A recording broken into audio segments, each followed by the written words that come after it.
Welcome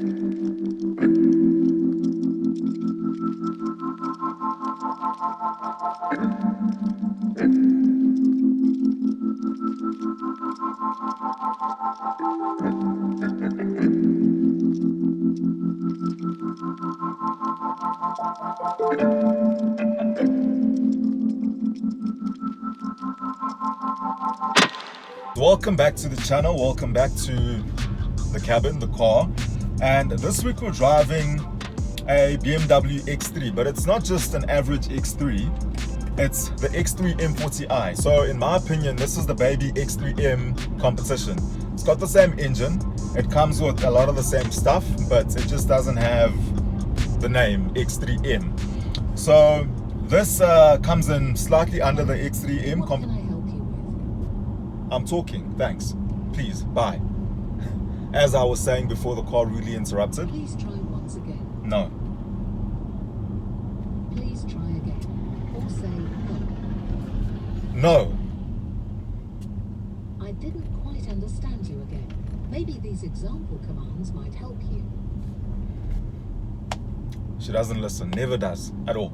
Anyway, this slots in beneath the X3M competition, and in my opinion, you're getting a lot of the same things for a different price, right?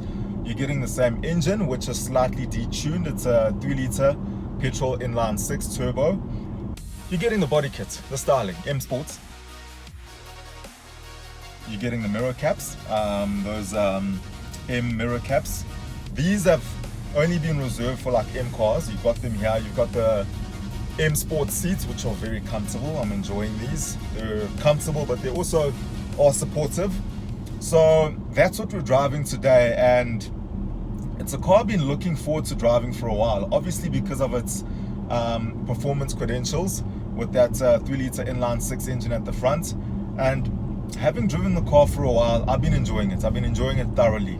Okay, so what's new and what's changed in this car, right? The new X3. Exterior wise, a lot has been changed. The grille, the kidney grille, is now bigger than it's been before in the previous generation. The bumper revisions, slight tweaks and changes to the bumpers. For me, the most noticeable and the nicest change in this car is the taillights. So those taillights are brand spanking new, completely new design. Those have daytime running LEDs in them, and they just look good. They look good. They light up during the day and they look proper.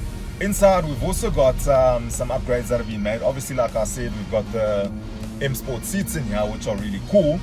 We've also got a bigger infotainment screen in this car, and I've never really been a fan of the iDrive system with BMW, but since I've taken the time to learn how to use it, I'm finding that I'm enjoying it properly. It's quite a cool little thing, and you've got different menus. You can read the news, you get the weather. It's smart, let's put it that way. We've got a digital cluster, so it's fully digital, and you can obviously change the view, see this, see that.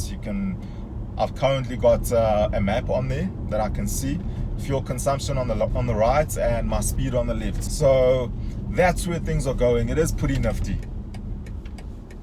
Changing lanes severely. In terms of space, it is an SUV, it is an X3, and personally there was an expectation of not a lot of space, but reasonable space and cabin room for a car like this. I'll tell you now, I've been disappointed. So in the back there, I can't sit behind myself. In a lot of cars, newer cars, I can fit and I can sit behind my driving position.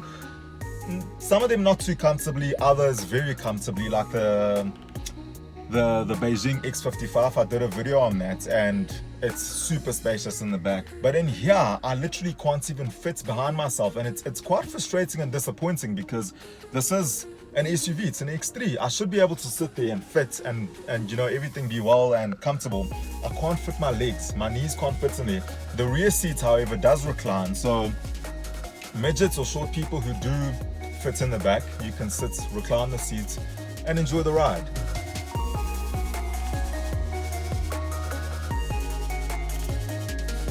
Let's talk about the way this thing drives. So in my opinion, obviously it is an SUV, and you've got the size, you've got the ground clearance, etc. But for an M40i, there's something missing there for me. So it is a missile, but I've said this before in other reviews, that BMW cars are just not the same anymore. So BMW just doesn't make them the same in terms of the way they drive and handle. They previously were driver-focused cars, driver cars. They were fully engaging cars back in the day. When I say back in the day, I'm talking like maybe less than 5 years ago. The new crop of BMW cars are just more refined, easier to drive. They strike a middle ground in terms of performance and comfort, which personally I don't know how to feel about. I'm not happy about it, I'm not gonna lie, because I love the cars for what they were and what they offered, and they just aren't built that way anymore. I suppose it's a matter of preference, right? Not everyone wants a car that feels like it's running on tracks and has a firm suspension, etc, etc. So I suppose in an X3 maybe it's not such a bad thing, but in a 2 Series or a 4 Series it is a bit questionable. So let me let you in on a secret quickly. If you put this thing into sports mode or sports plus, that engine, that 3-liter inline 6 engine just comes alive. It just becomes, and I think the car opens up exhaust valves, because in comfort or eco you can't really hear the car. It's quiet, it's subdued. But once you put it into one of the sports modes, the engine just properly comes alive. Throttle response becomes sharper, the engine roars, you get the burbles, you get the you can hear the turbo spooling up actually. So that's a really cool experience in this car. And the nice part about it is that you enjoy the experience in the car and the sound and all of that, but people outside hear it as well. So yesterday I was leaving the gym, and obviously you're leaving the gym, you got the bros watching, so you gotta impress them and, you know, give them something to look at. So I leave the gym in Sports Plus, and one of the guys who I know wasn't actually aware or looking, which was fine. You know, I just thought I'd get his attention somehow.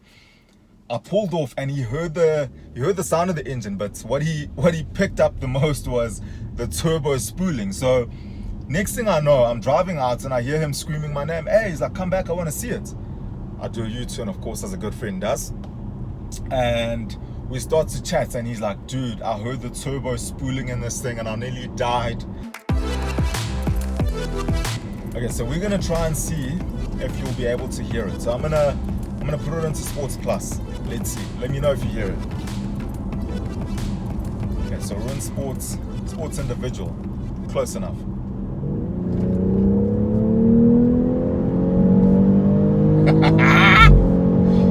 Yes! This thing pulls. Oh man, you know, the crazy thing is that I've been driving this thing for like a couple of days, like a week. And you'd think I'd be used to this feeling, this experience. You don't get used to it. Did you hear that? Did you hear that? So it blips, it does it all. I want to talk about the eco mode in this car. So obviously you've got different driving modes. You've got sports, you've got comfort, and you've got eco pro. Manufacturers have gotten so smart with this stuff. So normally eco mode in like your average car, it just makes your throttle less responsive. That's all it does. Here you go into eco mode, and let's say I am coasting. I want to coast, I lift off. The car will keep its momentum. So if I look at my instant fuel reading, my instant fuel consumption, it'll be reading at about 1.2 liters per 100 Ks, just to keep the momentum and to keep the car going. For me, I think that's really, really smart, because before this, manufacturers were using a system when you go into eco mode. So when you lift, it just decouples the engine from the gearbox.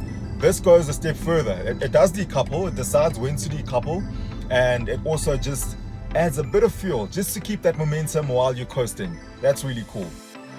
And in my honest opinion, if you're looking for an X3 and you're wondering which variant to get out of the 2-liter petrol, diesel, 3-liter, whatever you name it, my best picks for you, my advice for you as a friend is, I would say go for the 30D or the 30i. So the 3-liter petrol or the 3-liter diesel. That 3-liter diesel engine, for me, and I'd say a lot of my colleagues, other car journalists, that is probably the best diesel engine out there. That thing kicks like a mule, and it's just it's the refinement, it's the torque, It's a strong engine. You'll have a ton of fun in there.